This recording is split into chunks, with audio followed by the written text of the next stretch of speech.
Collector గారికి, ఇతర కలెక్టర్లకి, SP commissioner గారికి, జిల్లా అధికారులకి, మా ఎమ్మెల్యేలకి, చైర్మన్లకి, ముందున్న ప్రింట్ అండ్ ఎలక్ట్రానిక్ మీడియాకి అందరికీ నమస్కారం.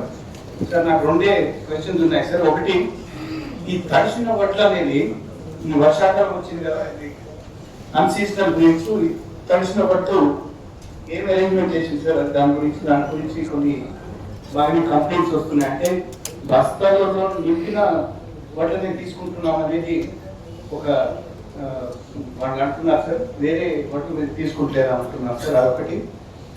ఇంకోటి, మన రెవెన్యూ మంత్రి గారు చెప్పారు వెరీ క్లియర్గా ఇండ్ల గురించి. కానీ నేను సత్పల్లిలో ఇండ్ల సదస్సులో పాల్గొన్నప్పుడు కన్ఫ్యూజన్ చాలా ఉందండి. అది మీరు కూడా ఉన్నారు, ఎమ్మెల్యే గారు మీరు ఉన్నారు.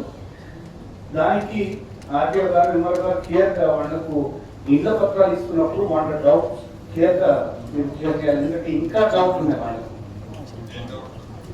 ఏరియా సంబంధించింది ఎట్లా కట్టుకోవాలి, రూఫ్ గురించి, దాని విస్తీర్ణ, చాలా డౌట్స్ ఉన్నాయి. చాలా పేద ప్రజలు వాళ్ళకి అసలు అవగాహన లేదన్నమాట సార్. అదొకటి సార్. ఇంకోటి, ఇప్పుడు ఇచ్చిన నాకు ఈ balance to be approve collector ఇందల్లా పైలట్ ఇండ్లు కలెక్టర్ అప్రూవ్డ్ రెండు ఒకటే కలిసి ఉన్నాయండి. Is that including that? You have included a column which says pilot and balance villages. So when you have taken the collector approved list, is it including the pilot? Yes, sir. 3,500 per constituency includes 5,000, sir. Yeah, because that's what my it includes. Yes, I was asking for. It includes. Right. Thank you.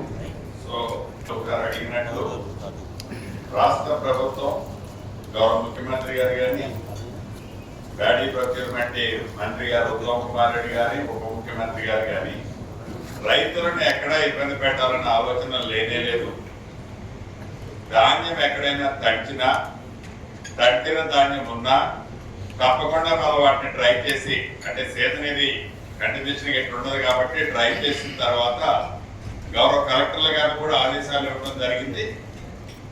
అది boil rice mill ఏవైతే ఉన్నాయో వాటిని పంపించిన ధాన్యం ఉందని ఏ రైతన్నా కూడా అభద్రతకు లోను కావాల్సిన అవసరం లేదు.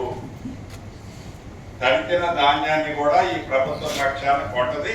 ఆ ధాన్యాన్ని బాయిల్ రైస్ మిల్కి ఇచ్చే వర్షాలు, అంటే ఈ వర్షాలు అనేది మన చేతిలో లేవు. నాకు తెలిసి గడిచిన 70 సంవత్సరాల్లో 15-18 70 సంవత్సరాల లోపు ఎప్పుడూ జరగల ఈ తెల్ల. అప్పుడు ఉమ్మడి ఆంధ్రప్రదేశ్